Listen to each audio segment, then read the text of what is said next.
7 golden rules of psychology. In this video, we will talk about those golden rules that can help you significantly change your life for the better. So let's go in order. The first golden rule is that the environment is our mirror. People emotionally resonate with those who create a harmonious balance with their own qualities. And we often attract people who are, let's say, just like us, meaning they possess a similar set of qualities. That's it. When a person starts to demonstrate something to us, and there is something in their behavior that disturbs us, something becomes unacceptable, certain words hit us hard, and something similar happens, we should not take offense or fight with the person who is demonstrating this. We need to think about what triggers this person is playing on. It means that something resonates. If something resonates, it means that it exists within oneself.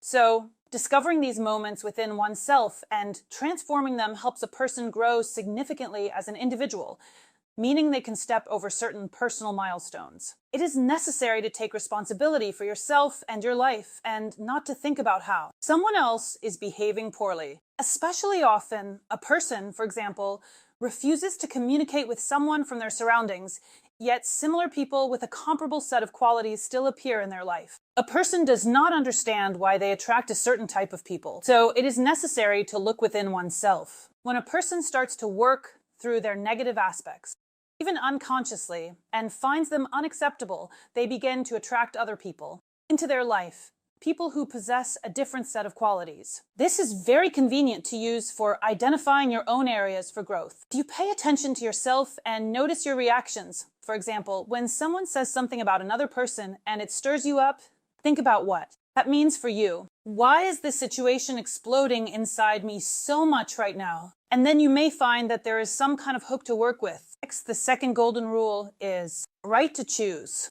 I am the author of my life. Once a person understands that they alone are responsible for their own life, that they have chosen everything in their life, even if unconsciously. All the choices in your life that have brought you to a certain point are indeed your choices, and perhaps they are your unconscious choices. You don't understand where you made the decision, but you did make them, and you ended up where you are. And that is why when a person understands that everything created in my life is created by me and I am responsible for it, not someone else, not shifting responsibility onto another person, nor the desire to shift responsibility by blaming someone else for my life not turning out the way I want it, is not the case. As soon as a person realizes that it was I who chose that unworthy partner, or that I did not succeed, for example, in my career because I did not take enough specific steps, or that my children are not well raised because I did not put in the effort to raise them, and so on. When you understand that what you are dissatisfied with in your life is all created by you,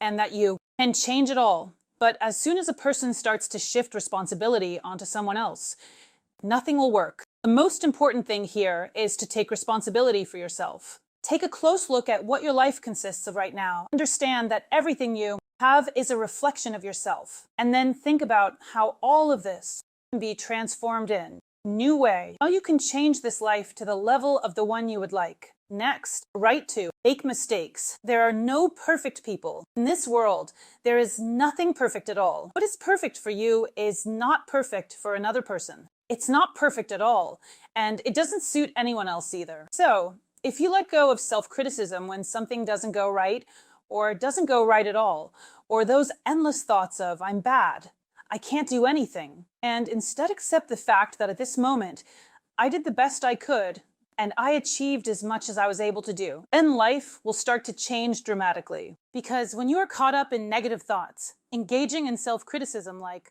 I'm terrible, I can't do anything right, you are simply draining your energy into nothingness outwardly. And then, of course, you won't be able to achieve anything, to make a change. But when you give yourself the very right to make mistakes, when you understand that something can be done, not perfectly. So, well, it just turned out this way right now. In the future, you can strive for things to be different. But you also need to be grateful for what you have now and for what you have done. Someone may be dreaming right now of doing what you are doing. Therefore, there's no need to engage in self-criticism and instead think about what it can do for myself too. For example, further improve my life. And also, let's do an experiment. Take 2 sheets of paper and draw roughly similar shapes on each of the sheets, approximately the same. So Carefully color the shapes on the first page so that you don't go outside the lines, making it clear, perfect, and beautiful. On the second sheet of paper, shade in the shapes for your enjoyment in a way that interests you. And still, if you go outside the lines somewhere and maybe you don't color some shapes, just enjoy the process. Now compare the two sheets of paper. And yes, perhaps the first one will be perfect. Think about how much effort and energy you spent there and didn't get any enjoyment at all. And now look at that little piece of paper where you found joy. Similarly, with the choices in your life, you can do something imperfectly. Life is always a journey, not a destination. So it's better to do things imperfectly and enjoy it rather than pouring all your energy into trying to do something perfectly. And that perfection may never be achieved. Next, the principle of alignment. This is the next golden rule. Here, it is important to ask yourself one crucial question. What am I doing that leads to such consequences around me? In other words, when something is happening in your life, when certain situations or possibly difficult moments arise, instead of shifting your attention to everyone around you, think about what it is that I am doing that causes these things to happen around me. And secondly, what can I change in order to ultimately achieve a different result, but alter everything in the way I would like? And now, for example, imagine or perhaps prepare two dishes. For the first dish, cook it without any recipe, but for instance, peel the potatoes perfectly and cut them into neat little cubes. And for the second dish, for example, cook according to the recipe, adding everything as stated, but don't pay attention to the size of the pieces, meaning don't waste your energy and time on that. Most likely, you will end up with a dish that tastes better if you follow the recipe and don't spend too much time and effort on perfectly diced cubes and pieces. And there, where you have invested more meaning into the taste of the dish, and where the pieces are perfectly cut,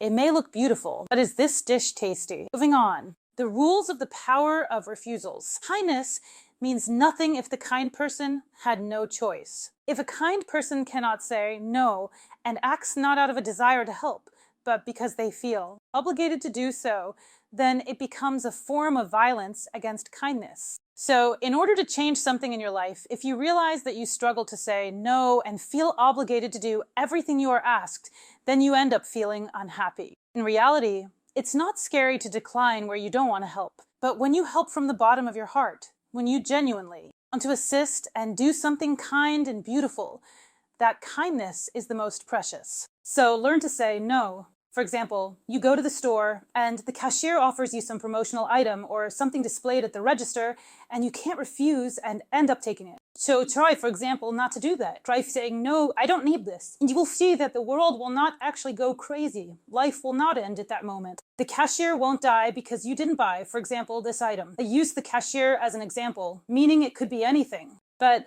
when you feel like doing something from the soul, from the heart, then do it, and you will see how much your life improves in quality. Next, rules of being present in the moment. You very often do not live here and now. We live in the future. We live in the past. Engaging in self-criticism, we think about what we did wrong, what we left unfinished. If I had done things differently back then, maybe my life would be different now. Yeah, if I hadn't gone there, if I hadn't done that. Your life is a collection of your choices, your decisions, and your reactions. And for what you have now, thank yourself for what you have done and the path you have taken, and perhaps in the past. That version of you who made those decisions couldn't have done it any differently. And thank yourself for doing it the best way you could. The future is not here yet. There is only here and now, the moment of life that I am living right now. And in the future, this will be my past, while the future does not yet exist and I cannot be responsible for it. But how well I live in this moment, how I am able to be present, is what life is about. Life is always about the now. And in fact, the greatest opportunities come to us when we can be in this moment, in the moment here and now, when I can notice the beauty around me, when I can hear the singing of birds, when I realize that the weather is wonderful right now, for example, to live in the present, when I understand what I want now, not tomorrow, but I might allow myself something because today I cannot have it. But what about today? Today will not repeat itself. It will come to an end, and by tomorrow, today will be your past. Learn to live in the present moment. Learn to notice the beauty in each day. Learn to notice something that inspires and uplifts you. Learn to make decisions in the moment, here and now, rather than worrying about how it will affect your future or whether you will make mistakes like in the past. And the last rule is the rule of optimism. In fact, our subconscious is always tuned to a certain frequency. We cannot see the world in its entirety, but the wave that our consciousness is tuned to becomes, let's say, harmonious. That is, for example, if your subconscious is tuned to positivity, you will pull positive moments from this world, and your life will be made up of such positive emotions, positive moments, and positive events. But if you have a filter set to negativity, positivity in the world won't disappear. It will just be filtered through your own lens, and you will only see the negative moments in your life. Now, let's conduct an experiment. Notice everything around you that is red right now. Notice all the red moments, red elements, everything around you. Notice. Now, please close your eyes. Now, carefully name whether there were green things around you. Of course, you didn't even notice the green because you were focused on the red. Same happens with positivity and negativity. As soon as you choose to live a positive, vibrant, happy, and beautiful life, you start to notice those beautiful, bright moments and gradually attract them into your life. Little by little, your subconscious is restructuring, and you begin to see the world a little differently. But when you are tuned into a negative wave, your subconscious pulls you in. There are bad news somewhere, disaster somewhere. Someone has had something happen. And everything. Life turns into a lump of black and gray news, where there is no room for happiness and optimism. And what can a negative person charge others with? Only negativity. Therefore, learn to see the beauty. Learn to focus on the positive. You are the author of your own life, and it is entirely up to you what your life will be like. Bright, positive, colorful, and interesting. Fascinating or negative. It's a series of negative events, unpleasant people, and some complex emotions. It's up to you to choose. That's all for this video. I was your host, Elisa Vardanskaya. I hope for your likes and subscriptions. Please write in the comments what you would like to discuss in my new videos. Don't forget to hit the bell icon, and goodbye, everyone.